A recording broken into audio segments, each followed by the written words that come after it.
Kita mo ano mga display diha guys oh.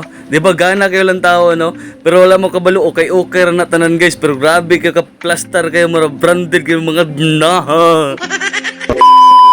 Trippy sa duro mga kajama, bani na punta sa nagdanghag ra nalagi mo nagiingon sakitan ko nimo pero kinahanglan ho dawaton aray bani na pod mi sa aton trip kay malag matadir sa pinakadako na okay-okayan sa Cebu guys ng K&G Trading guys kanina okay-okayan diri isa ni sa pinakadako sa Cebu nya makita pa jud na nimo sa Facebook kaning i-search pag nimo na akong asang pinakadako na okay-okayan sa Cebu mugawas na siya guys K&G Trading kay mangyawat man lagitan na makita kaya punta diri mga ganahon ng mga chinilas ug sapatos bagot na diliilhan ba na okay ni suoton pero syempre kay mubura man kayo nitong video mao na ato na i-proceed sa Tagalog version kay Basman 1, 2, 3, pasok! So ayan na nga guys, kung makikita nyo, pinapaikot ko pa nga yung video. Pero syempre, mas gwapo naman tong bata to. Napakaganda naman ng asawa ko, no? Naghahanap nga pala ako ng mga gandang Crocs dito guys kasi gagamitin ko sa trabaho. Kasi guys, yung sa page nila, napakaganda ng mga Crocs na lumalabas. Kaya na may gusto ko makita sa personal. Kaso nga lang, pagkadating ko dito, parang out of stock tata ng Crocs. Kadalasan sa kanila, sapatos lang.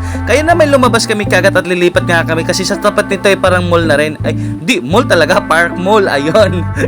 Buti na nakita ko yung park mall. Munti ko ba nakalimutan? Kaya tara guys, dito na lang tayo mag-ikot-ikot sa park mall guys. Samahan nyo kami guys. Kaya ayun, tumabok na kami. Tumabok! Actually guys, nakagala na kami dito dati nung nag-OGT pa si Ate nyo dito sa Cebu.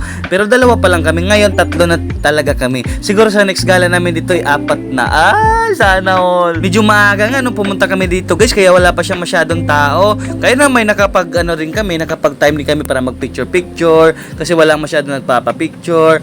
Ayan. Tama-tama yung design nila yun na pambata, di ba? Kaya naman nag-ikot-ikot na lang kami at nagtingin-tingin kami ng mga pagkain, kung anong mayroon dito. Kasi dati guys, nung paggala namin dito, di na kami pumasok, doon lang kami sa may labas. Kasi halos lahat ng kasi nang nasa labas noon ay puro kainan, kaya kumain lang kami doon. May KFC kasi, KFC yung kinainan namin doon nung naalala ko. Tapos tumambay rin kami dito dati, pero hindi kami dito sa may mainit, doon lang kami sa may lilim.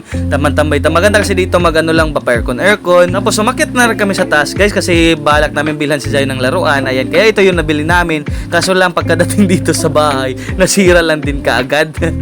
Pero syempre hindi naman talaga matibay yan kasi ano lang ba, parang imit-imit lang ba. Kaya ayan. Pero syempre natuwa naman siya, 'di ba? Nasiyahan naman siya. Yun lang yung importante dun eh. Makita mo lang ngumingiti yung mga anak mo. Mga ano ba tanging mga anak? Iisa lang.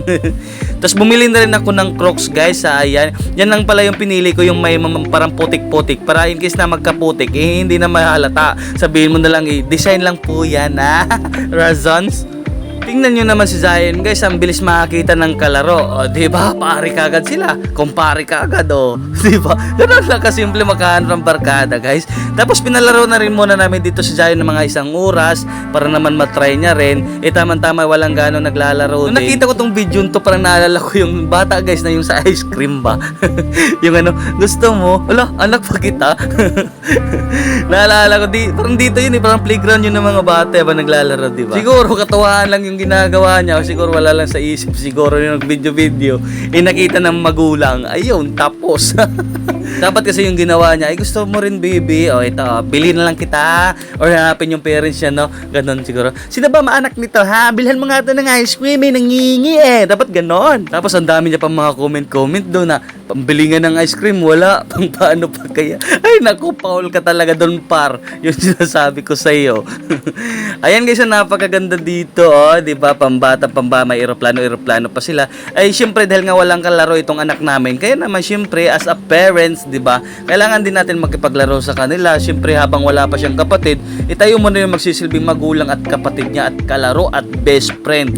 Ayan, kasi yung magulang talaga yung pinakauna-unang best friend ng anak mo. O, diba?